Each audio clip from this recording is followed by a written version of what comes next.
Got a Dometic DF series furnace in my 16BH Sun Lite camper by Sunset Park. As you can see, the furnace is on, it's blowing air. What's happening is it blows cold air for about 20 or 30 seconds. It never actually ignites and eventually just cycles off, requiring you to turn it off and turn it back on again. If you do that 4 or 5 times, maybe 1 out of those 5 times it'll light, and it only stays lit for a period of time until it turns off again. Thought it was a propane delivery issue. Checked all the lines. Propane is good.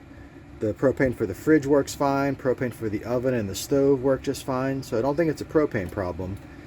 From what I gather, it is probably something called the sail switch inside the furnace itself. There's nothing in the manual about the sail switch or the process of taking it apart to find it. Watched a couple of videos online for people with similar furnaces in different campers and did some research, and it doesn't seem like it's too difficult of a problem to fix. That switch inside there, it basically measures the airflow, and if it's not measuring airflow, it won't let the furnace ignite. I guess it's like a fire safety mechanism of some sort.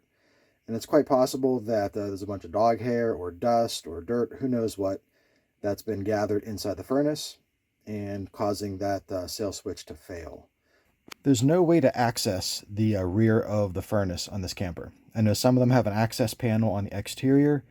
The 16BH does not. So what I'm going to do, there's a couple screws I see holding this cover. I'm going to take these screws out, and then there's probably something fastening the furnace to the floor or to the frame, and remove that and pull the thing out and see if I can get it from right here inside the camper.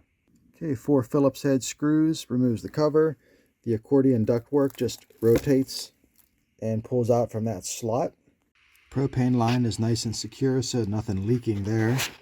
Looks like we got 2 screws holding it to the floor. Before I go any further, I'm going to go ahead and shut the power off. I'm going to unplug it here. I'm going to shut off the battery as well, just to be safe. And I'm going to turn off the propane as well. Okay, those 2 screws are out. Just going to go ahead and disconnect the propane line here with a adjustable wrench. In order to fully remove the furnace, you see those red and blue wires? Those go from the furnace, and then they come up to these pigtails here, and then they go back into the main wiring of the camper with those white and gray wires. For whatever reason, they attached it with a little zip tie up on the framing there, and they attached it so far back that I can't fully remove the furnace because of it. So got to find a way to get up in there and remove that screw that holds that zip tie on. I don't want to try snipping it because it might mess up the wires. So I'm going to reach in there and see if I can make that happen. You may or may not have this same problem with yours. I don't know. Okay, so with that screw pulled, the wires extended, I'm able to remove the furnace. First thing I notice is the piles of sawdust back here. That's to be expected with these things, even if they clean it up after they assemble it. All of that works itself loose when you're going down the road, and I've been down the road quite a few times with this thing already. So it's pretty dirty back here. I'm going to vacuum all of that out. They did leave a piece of the paneling sitting there from something they cut out at some point. That's a bit disappointing, but let me vacuum all of this muck out of here, and then I'll get to the sail switch next. All right, so I believe this here is our sail switch. Looks like it's held in place with just 1 small screw, and then it should go inside here, and that's where it detects the airflow. So I'm going to go ahead and remove that screw and take it out. All right, here's our sail switch.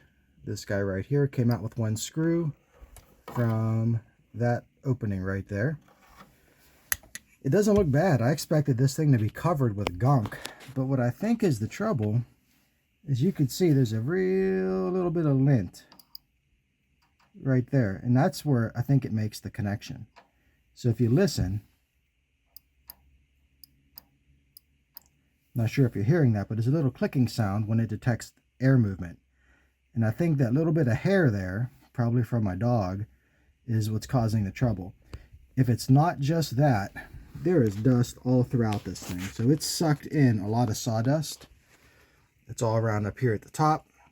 So I'm going to give this thing a thorough cleaning and blow it out after I clean it with some compressed air. and get it as spotless as I can before I put it back together.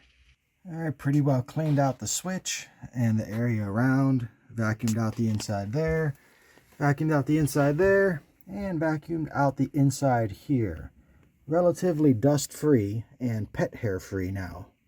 So whenever I put it back, I want to be careful that I line up that output duct with the output on the back of the furnace.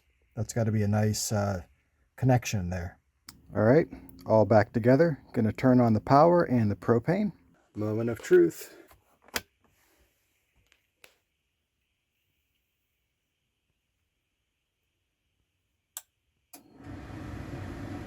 That's the fan. Fan is on.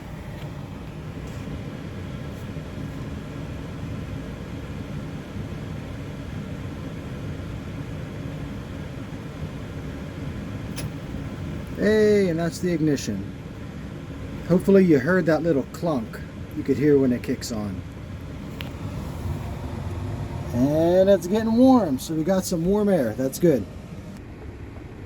And let's see if this gets all the way up to 60 degrees. And I'll leave it running for...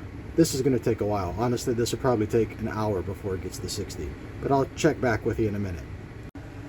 All right. It's been a solid hour. Pretty close to 60 degrees. I'm going to shut it off. That thermostat is really temperamental. It takes a while to adjust. If I look at my infrared, it's actually almost 80 degrees in here. It is actually hot in this place. That will adjust eventually. Sales switch was the problem. That little bit of lint is what caused it. So that tiniest little bit of nonsense and whatever else was blowing around in there was causing a problem. So all set now. It's probably going to be something I have to do once a year, I would imagine. But I'm good to go camping for December now.